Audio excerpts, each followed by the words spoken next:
And I love that you're talking about non-binary. Let's talk about that, because it's almost like a metaphor for the ways we need to start thinking about leadership. Yeah. Because binary thinking, it led to where we are today. You know, one thing is good, one thing is bad.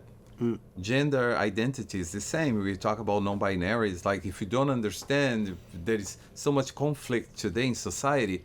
It's like, if you step back, it's not about you. Is allowing non-binary thinking, non-binary gender identity to come to fruition naturally, and has no impact on you unless you feel that this is gonna threaten you somehow. So that comes neuroplasticity. Let's talk about that. How do you teach leaders to think differently? Allowing them to actually try with little courageous steps to try new ways of addressing things, because at the end of the day, that's how your brain works.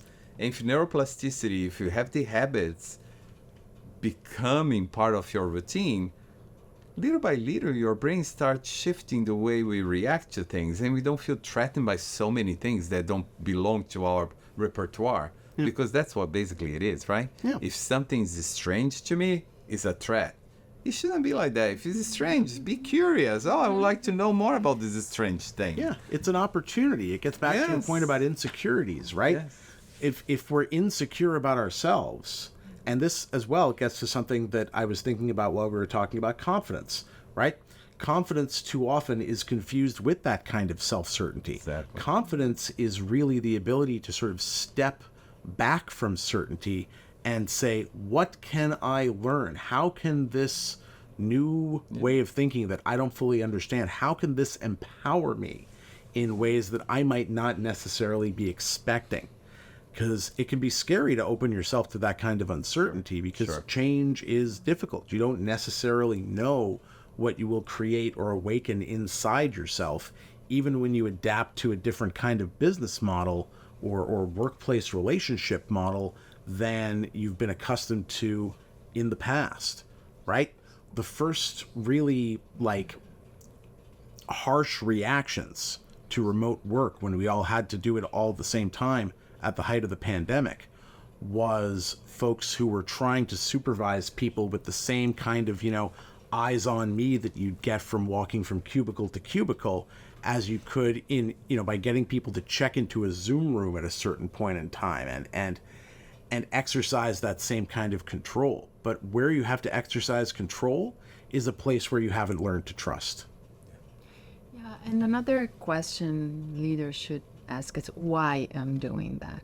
Because in corporations, you work automatically. We don't know why I'm here. So they That's should... About 49%, yeah.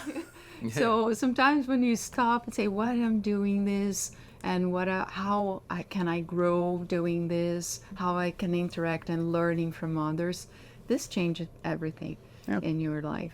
So this is... I like the way you approach it, and also why I need a diverse team.